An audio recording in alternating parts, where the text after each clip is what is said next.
Good morning, everyone. My name is Trey. Thank you for joining me for this week's workshop, which is mental preparedness and motivation.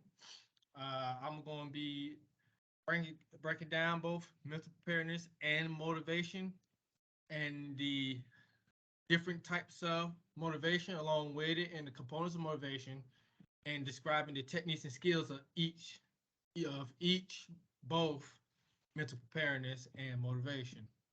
So I'm gonna try to keep this under 10 minutes or try to keep it close to just under 15 minutes. So keep it between 10 and 15 minutes. All right, give me a moment to share my screen.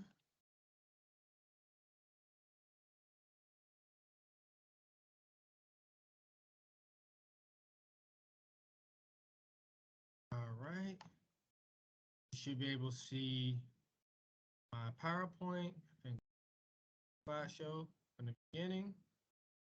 It lets me.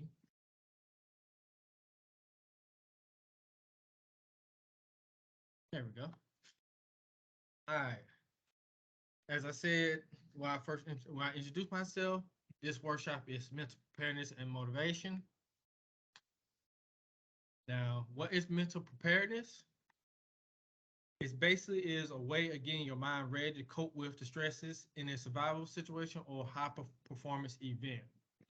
Now, mental preparedness doesn't just work for survival situations, but as I said, it also works for high performance events or preparing yourself for even just for everyday events or everyday activities to get your mindset in the right frame to do those activities. And of course, as I was explaining, it's mainly used to help navigate high stress situations and helping you keeping your cool. One of the best examples of mental preparedness, everyone should be familiar with the Navy SEALs. They go through this kind of training all the time. It's not just Navy SEALs as an example. You got your first responders, your paramedics, your police, your firefighters. They all go through this same kind of training, mental preparedness, because you never know what's going to happen, and each event could be very dangerous, very high stress, and they got to learn how to keep their cool under pressure, because you never know what these going to bring. And this mental preparedness can be applied to just about any situation. Doesn't matter if it's high stress or it's low stress. It can help keep your head in the game. Now, what is motivation? Motivation is defined simply the desire to act in service of a goal. And there are 4 types of motivation. You have extrinsic, intrinsic, introjected, identified. I will define and explain a little bit of each of these. So if you see me look to the side, because I got extra notes on the side. Now, for intrinsic motivation,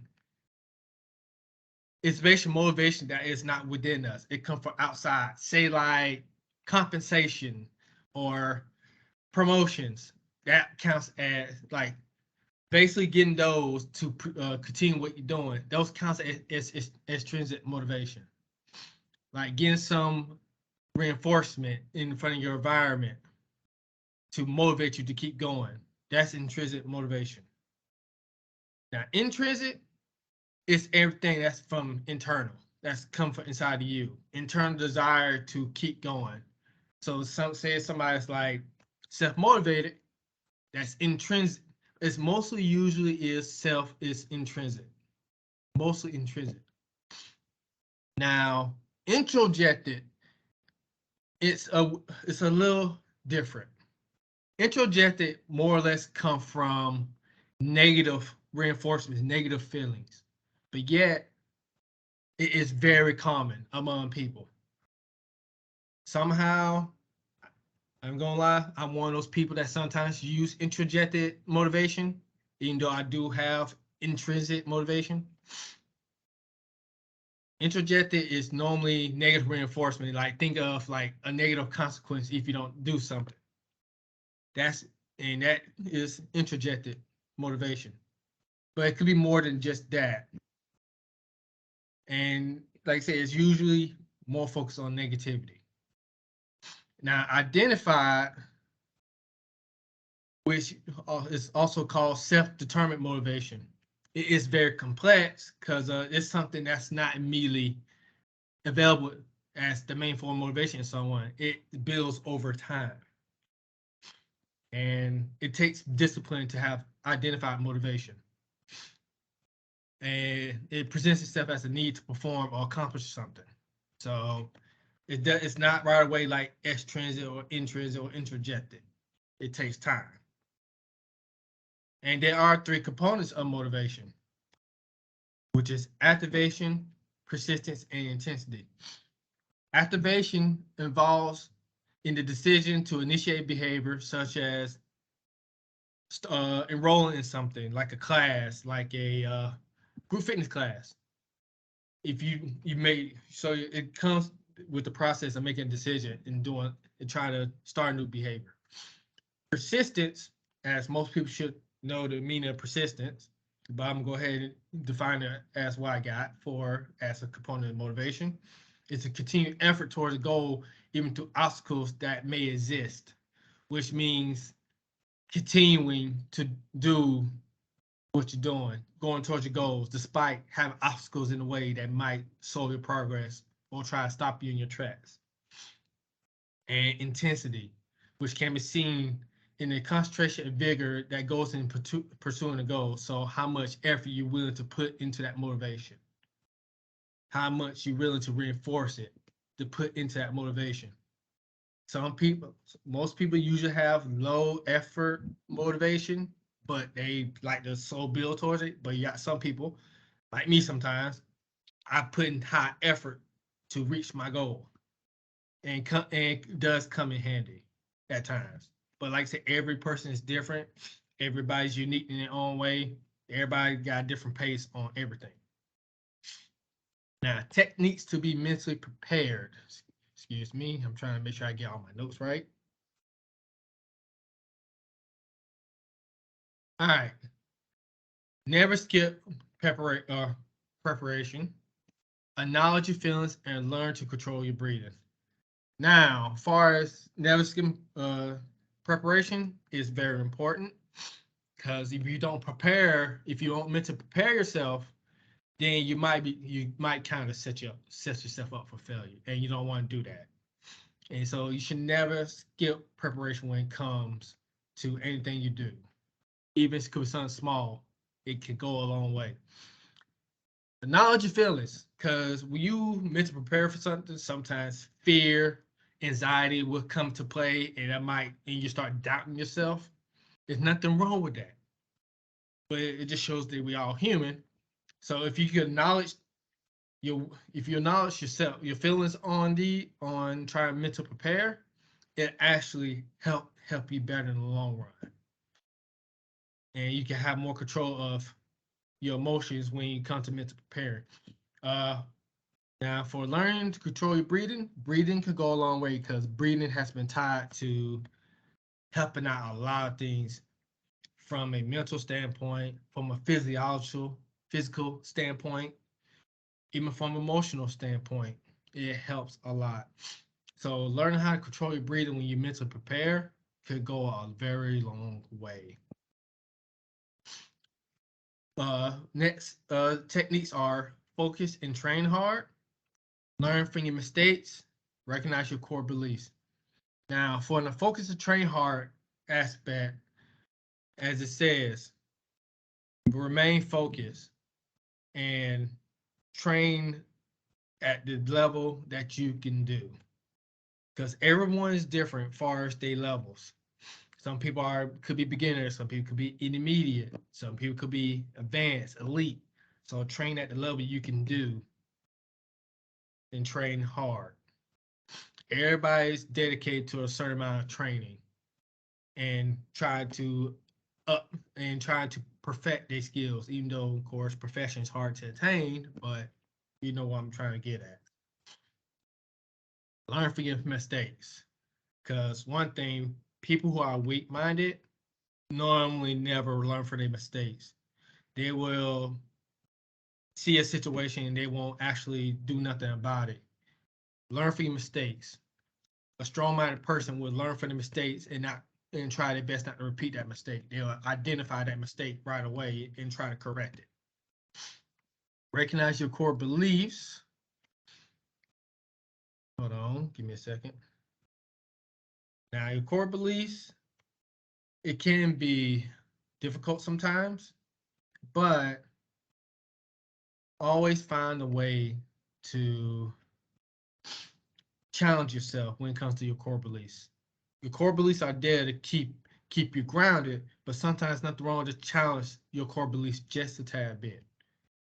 Because you could get positive benefits from recognizing and challenging your core beliefs sometimes. Because people who don't challenge their core beliefs sometimes get held back, and you don't want that to happen.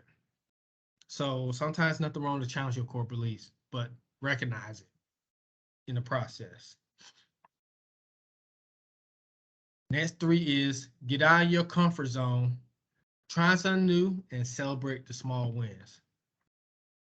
And as far as getting out of your comfort zone, it means, as the phrase says, get out of your comfort zone. Get out, do something that makes you uncomfortable every now and then. Do something that you usually never do on a daily basis and mix it in with your daily activities. Because getting out of your comfort zone will help open up a lot of possibilities mentally. It can actually help with it. Like, these techniques could go hand in hand with each other. One technique could help with another technique. And getting out of your comfort zone can help you help you acknowledge your feelings and help with focus and training hard. So always do something to get out of your comfort zone as much as possible, which also go hand in hand with trying something new. Trying something new could do the same thing. It's basically the same as getting out of your comfort zone. Because if you doing something constant, it's almost similar to the definition of insanity. Doing the same thing over while with no change in the result. So trying something new will also challenge you, but also help prepare you mentally. And the last thing for the technique of being mentally prepared, celebrate small wins. Any small progress is a small win for you. When you sharpen a skill to be better, that is a small win. When you accomplish a small goal, that is a small win. So never ignore the small wins, because a bunch of small wins can lead to a very big one. So mentally, that will help you out mentally. Small wins could come in different shapes and sizes. And the last page, some of these could be self-explanatory. The techniques of being motivated. Set yourself a bigger goal. Set smaller goals along the way. Do your research. Get support and stay positive. Set yourself up a bigger goal. When you have done a bunch of smaller goals, which is under the set the bigger goals. I'm trying to do this in the right way. Set yourself up a bigger goal. Use a bunch of smaller goals that set you up along the way to help accomplish that bigger goal. So the first two does go hand in hand with each other. So if you accomplish many small goals, it should have progress towards the bigger goal. Do your research. And that's the wrong with doing your research when starting up something new. Because research could go a long way. The more you know about a particular subject, if you're trying to get healthier or get started, the more you know, the more impact it'll help you in the long run. Get support. If you're not intrinsically motivate yourself, use intrinsic motivation. I want to say use negative motivation. It helps with some people, it doesn't help with a lot of people. intrinsic motivation. Use the, how can I say this? Use the use your family. That's the best support system you can have. Family is the best support system you're always going to have. But friends can also help you keep you accountable. So always, if you don't have intrinsic motivation, use extrinsic motivation as like support from family and friends. And the biggest thing of all, always stay positive. Even if you use intrinsic motivation, use some positivity to balance it out. Always stay positive when you being motivated, because being positive goes a long way. Sorry about if I said that kind of weird. It goes a long way. So that's the end of my workshop presentation. Thank you for joining, watching. My name is Trey. I'm always here if you want to contact me. As some people who are part of the Castle 5K and the Cox Family Feud, you can always reach out to me. So y'all have a great rest of your day. Have a great rest of your week. And I'll see you next time.